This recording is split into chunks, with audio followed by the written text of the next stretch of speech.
Sa isang sulok ng barong-barong sa komunidad sa gilid ng Riles, namumuhay si Amiel Dizon, isang binatang tila isinilang sa mundong kalahati lamang ang laman. Hindi niya naririnig ang busina ng jeep, ang sigawan ng mga tinderang nag-aalok ng mga paninda, o ang tawanan ng mga batang naglalaro sa kalsada. Para kay Amiel, ang mundo ay tahimik, ngunit hindi payapa. Mula pagkabata, kapansanan na sa pandinig ang kanyang pasan. Hindi ito minana, hindi rin bunga ng aksidente. Isa lamang sa mga kapalarang walang paliwanag. Sa murang edad, natutunan niyang basahin ang galaw ng labi at unawain ang ekspresyon ng mukha ng mga tao. Ngunit kahit ganoon, madalas siyang napag-iiwanan. Kapag nagtatawanan ng mga tao, hindi niya alam kung siya ba ang paksa o isa lamang manonood sa katahimikan. Sa eskinita, kilala siya bilang Pipi. Isang salitang paulit-ulit na ibinabato sa kanya na para bang bato sa basag na bintana. May mga batang ginagaya ang paraan niya ng pagsasalita.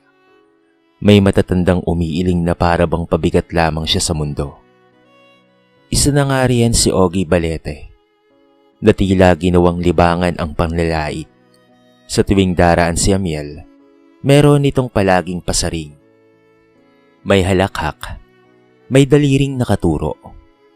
Hindi gumaganti si Amiel.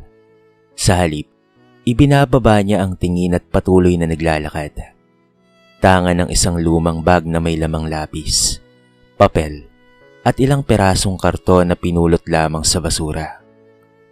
Para sa kanya, yon ang kanyang kayamanan na hindi mananakaw ni numan. Sa kanilang maliit na barong-barong, naroon ang kanyang mundo ng kaunting liwanag. Si Aling Sela, ang kanyang ina. Ito ay isang labandera. Magaspang ang mga kamay ngunit malambot ang puso. Si Mang Isko, ang ama, ay tahimik na construction worker na mas sanay umunawa kaysa magsalita. Sa kanilang dalawa, natagpuan ni Amiel ang pagtanggap na ipinagkait ng mundo. Tuwing hapon, kapag ang araw ay unti-unting lumulubog at ang komunidad ay abala sa sariling ingay, nauupo si Amiel sa isang sulok ng bahay. Doon niya inilalabas ang lapis. Mapurol, ngunit sapat. Sa bawat guhit, isinasaling niya ang mundong hindi niya marinig. Mga matang may luha, mga kamay na pagod, mga pusong sugatan. Hindi niya kailangang makarinig upang makaramdam. Habang ang iba ay tumatawa sa kanyang katahimikan, si Amiel ay lumilikha ng tinig sa papel. Isang tinig na hindi sumisigaw, ngunit malalim ang sinasabi. At sa guhit na iyon, isang batang nakatakip ang tenga ngunit may mga matang puno ng pangarap. Nagsimulang mabuo ang isang kwento, kwentong hindi kailanman kayang patahimikin ng pangutya. Sa mundong walang tunog para kay Amiel, unti-unti niyang natuklasan na may mga bagay na mas malakas pa kaysa sa sigaw. At iyon, ang katotohanang nagmumula sa puso. Kung ang katahimikan ay may anyo, yon ang mukha ni Amiel tuwing siya ay nasa gitna ng maraming tao. Hindi dahil wala siyang gustong sabihin, kung hindi dahil alam niyang walang makaririnig. Sa bawat araw na lumilipas, tila mas nagiging mabigat ang kanyang paghinga. Hindi dahil sa pagod ng katawan, kung hindi dahil sa bigat ng mga matang humuhusga. Sa palengke, kung saan tumutulong si Amiel sa pagbibitbit ng mga paninda kapalit ng ilang bariyang ipon, madalas siyang mapagtripan. May mga nagbibiro ng pasigaw. Sinasadyang lakasan ng boses na tila ba mas maiintindihan niya kung mas malakas. May mga nagkukunwaring nagsasalita sa kanya. Ngunit kapag tumingin siya, tatawa lamang at sasabihin, "Ay, hindi pala niya maririnig." Ang bawat tawa ay parang tusok. Hindi niya naririnig, ngunit ramdam na ramdam. Pinakamasakit ang ginagawa ni Ogie Balete. Isang hapon, Habang naglalakad si Amiel pauwi, hinarang siya nito kasama ng ilang mga barkada. Ginaya ni Ogie ang paraan ng kanyang pagsasalita. Putol-putol, pilit at puno ng panunuya. Naghalakhakan ang mga kasama nito. Hindi marinig ni Amiel ang mismong salita, ngunit malinaw sa kilos at muka ang pangungutya sa kanya. Para siyang hinubaran ng dangal sa gitna ng kalsada. Gusto niyang sumigaw. Gusto niyang ipagtanggol ang sarili. Ngunit papaano mo ipapaliwanag ang sakit sa mundong ayaw makinig? Sa halip, umuwi na lamang siyang luhaan.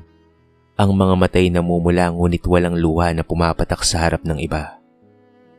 Sa loob ng barong-barong, agad siyang umupo at kinuha ang kanyang lapis. Doon lamang siya umiyak. Sa bawat hagod ng lapis sa papel, gumuguhit siya ng mga bibig na nakanganga, mga matang walang malasakit, at isang lalaking maliit sa gitna ng napakalaking anino. Napansin iyon ni Aling Sela. Tahimik siyang lumapit, pinunasan ng pawis sa noo ng kanyang anak, at niyakap ito. Walang salitang binitawan, sapagkat alam niyang hindi yon kailangan. Sa yakap na yon, naramdaman ni Amiel na may isang taong nakakaunawa sa kanya, kahit hindi siya magsalita. Kinagabihan, habang nakahiga si Amiel sa manipis na banig, bumalik sa isip niya ang lahat ng mukha ng mga taong tumawa sa kanya. May kirot, may galit, at mayroong tanong. Hanggang kailan ako magiging ganito? Ngunit kasabay ng tanong, ay ang imahe ng kanyang mga guhit, mga larawang kahit walang tunog, ay mayroong kahulugan.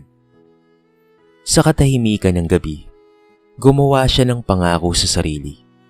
Hindi niya man marinig ang mundo, ipapakita niya rito na kaya niyang magsalita sa ibang paraan.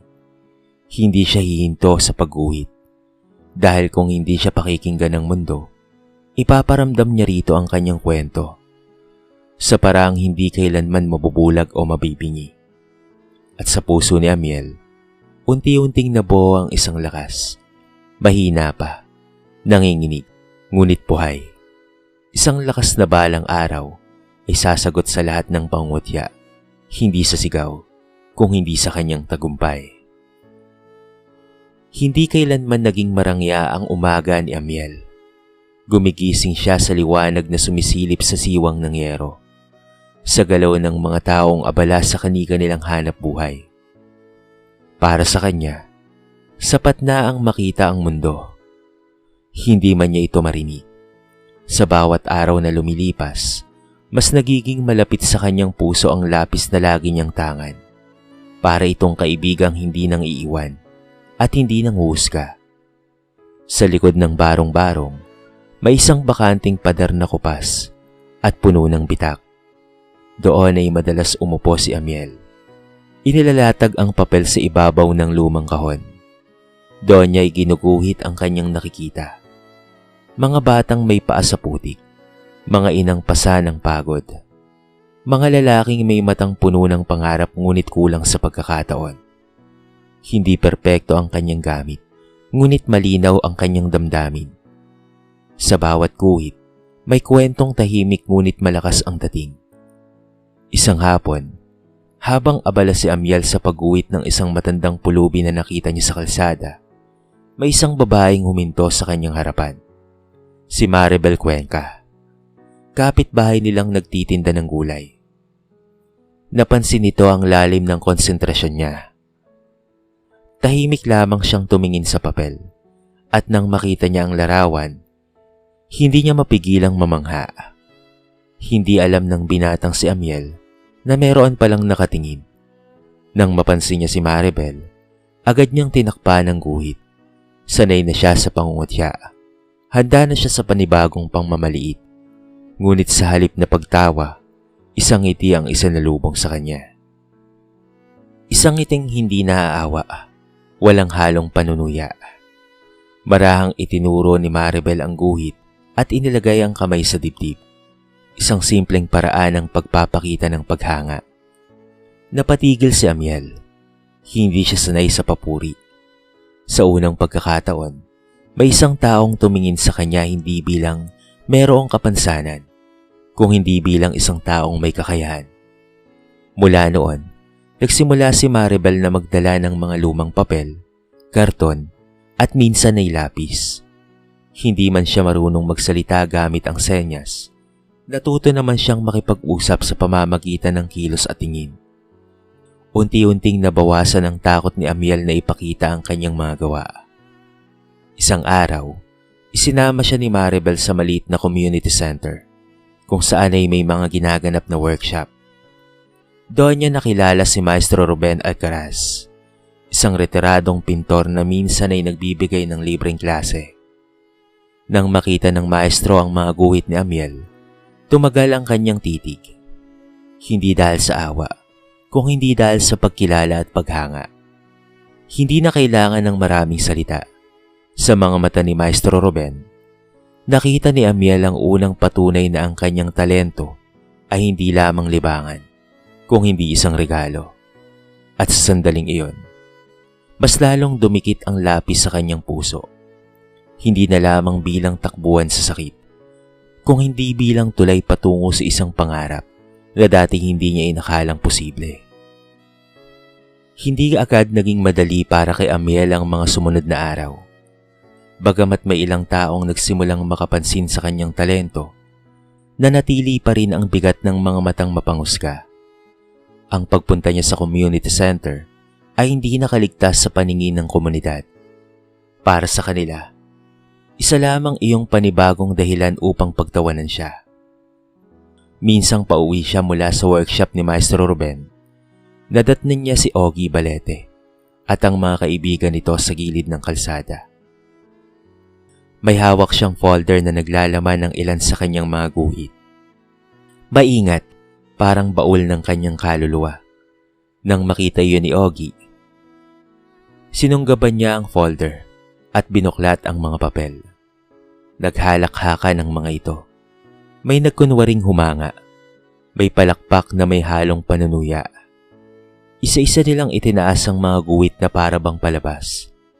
Hindi marinig ni Amiel ang kanilang mga sinasabi. Ngunit ramdam niya ang pagdurog sa bawat punit ng papel na sinasadyang gawin ni Ogie. Para siyang binuhusan ng malamig na tubig. Nanigas, nanghina, at napahiya.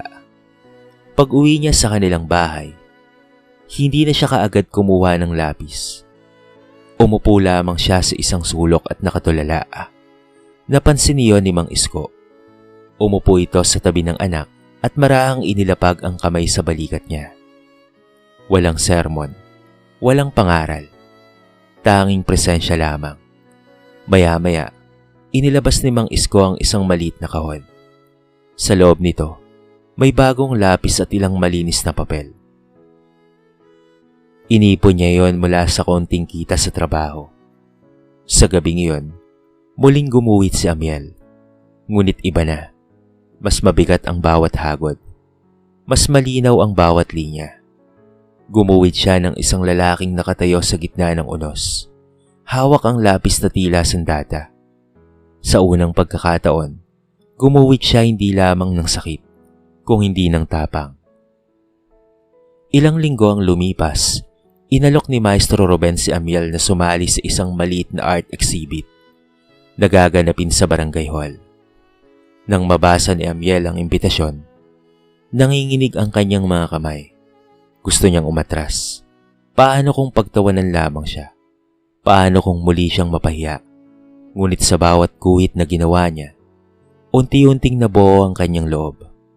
Nariyan ang suporta ng kanyang pamilya, ang tahimik na paghanga ni Maribel, at ang tiwala ng maestro. Sa likod ng lahat ng pangungutya, may isang pangarap na patuloy na kumakatok. Sa gabi bago ang exhibit, tinitigan ni Amiel ang kanyang mga obra.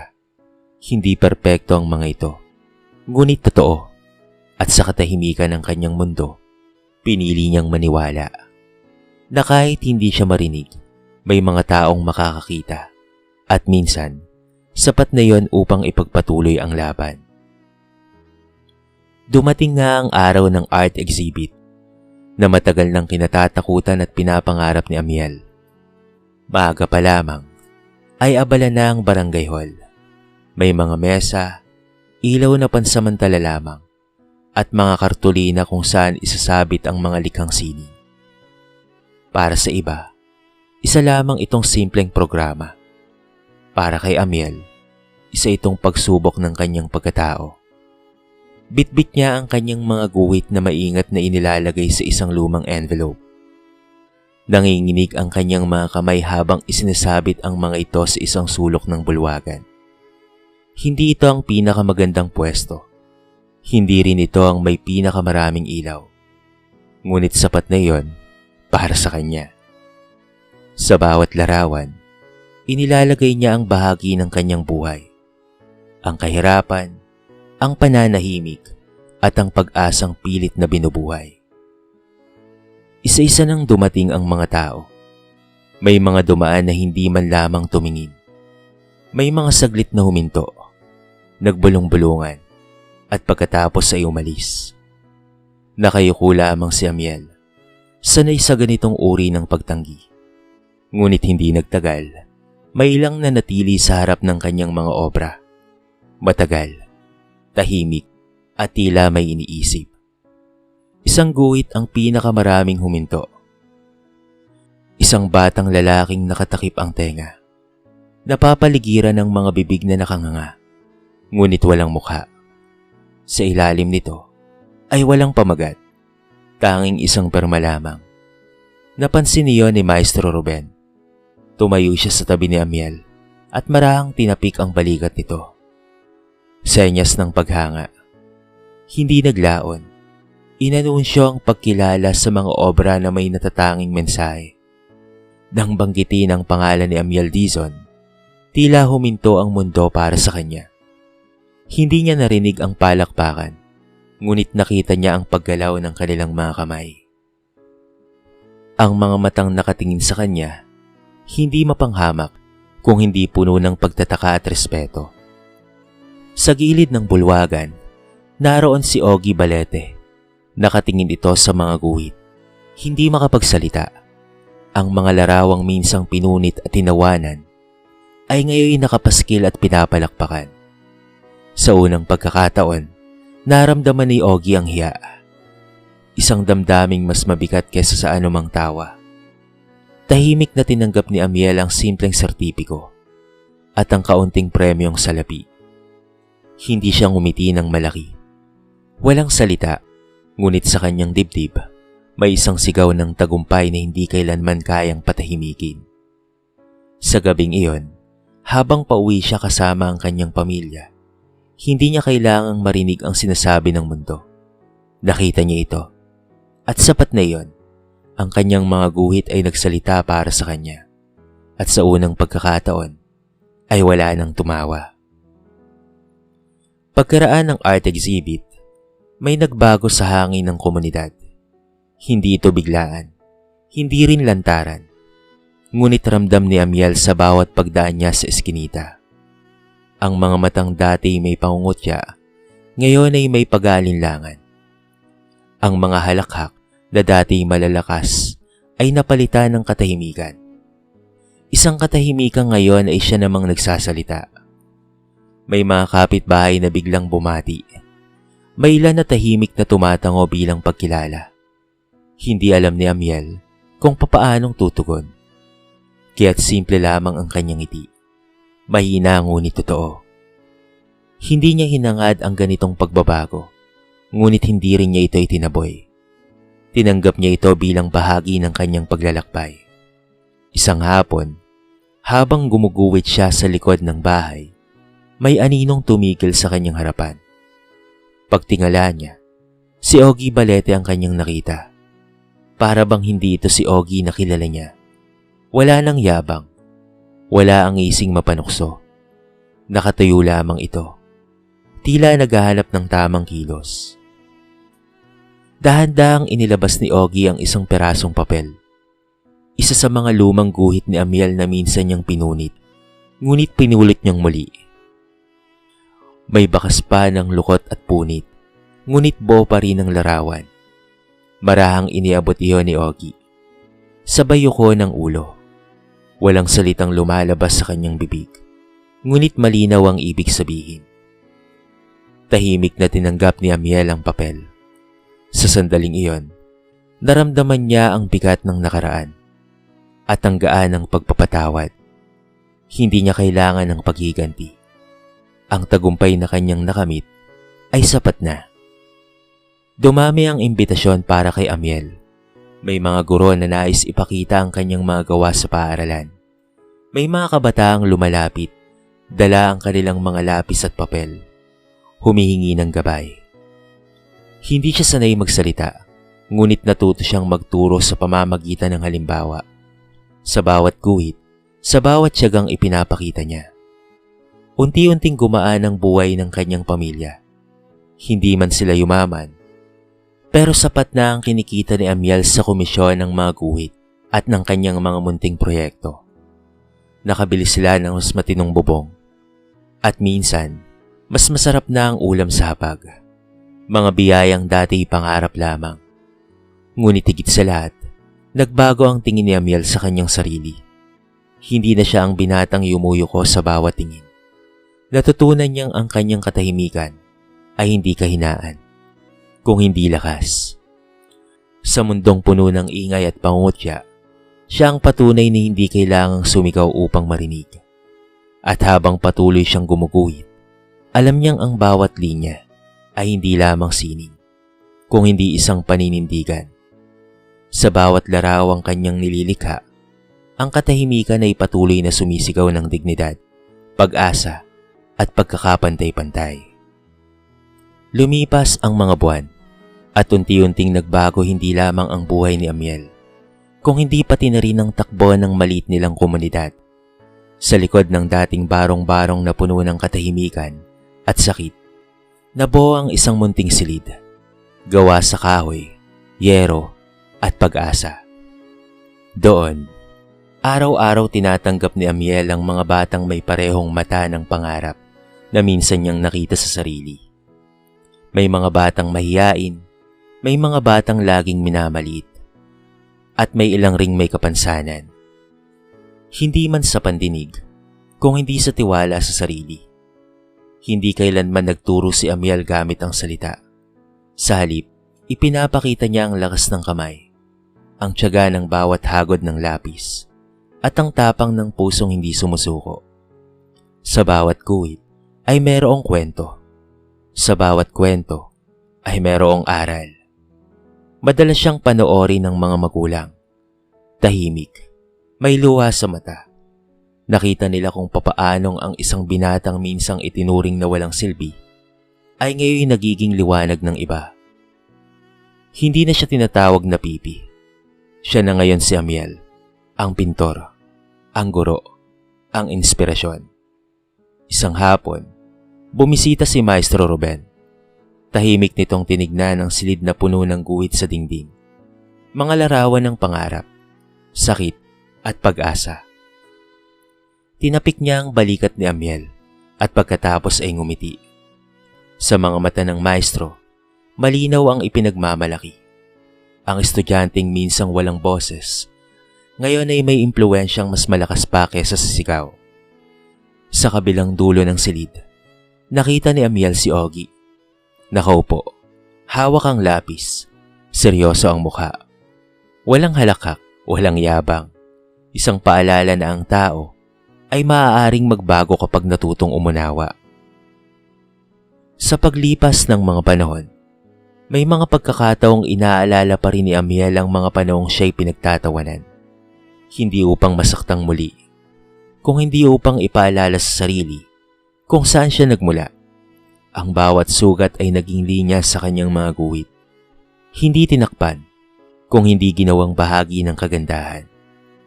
Sa huling eksena ng kanyang kwento, naupo si Amiel mag-isa sa isang sulok. Hawak ang lapis na minsang naging takbuhan niya sa sakit.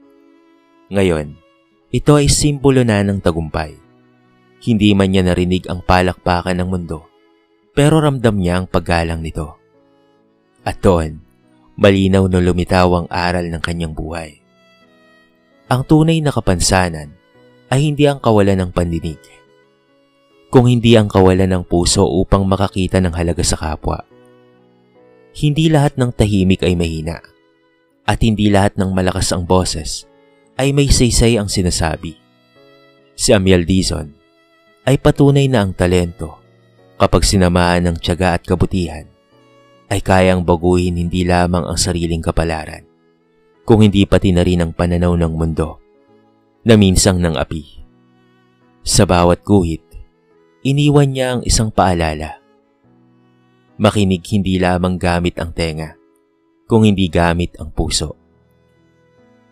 Ang kwento ni Amiel Dizon ay nagpapaalala sa atin na ang kakulangan ng isang tao ay hindi sukatan ng kanyang halaga.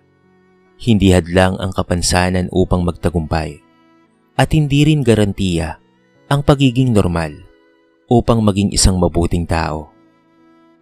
Ipinapakita ng kwento na ang tunay na kapansanan ay nasa pusong mapanghusga, hindi sa katawan ng taong may limitasyon. Ang talento at tiyaga ay kayang magbigay ng tinig kahit sa mga tahimik, at ang sining ay maaaring maging wika ng damdaming hindi masabi ng salita. Ang pangungutya at panlalait ay bumabalik sa gumagawa nito, samantalang ang kabutihan at pagpapatawad ay nagdudulot ng tunay na tagumpay. Sa huli, tinuturuan tayo ng kwento na makinig hindi lamang sa pamamagitan ng tenga, kung hindi sa pamamagitan ng puso. Sapagkat kapag natuto tayong umunawa at rumispeto sa kapwa, doon lamang natin tunay na makikita ang ganda ng pagkatao, may kapansanan man o wala. Dito na po nagtatapos ang ating maiksing kwento sa araw na ito. Sana po ay nagustuhan nyo, at sana po ay kinapulutan nyo ng maraming aral. Kayo mga kabarangay, ano ang masasabi nyo sa ating kwento? I-comment nyo naman po sa baba ang inyong mga reaksyon, at babasahin natin ang lahat ng yan. I-comment nyo na rin kung taga saan kayo, para naman malaman ko kung hanggang saan nakaabot ang video na ito. Paki-like and share na rin po ang ating kwento para mapakinggan rin ng iba. At kung bago ka pa lamang sa ating channel, baka naman pwedeng pakihit ang subscribe button at bell notification button para palagi kang updated sa mga bago nating upload na katulad nito. So paano mga kabarangay? Hanggang sa muli, thank you so much and peace out!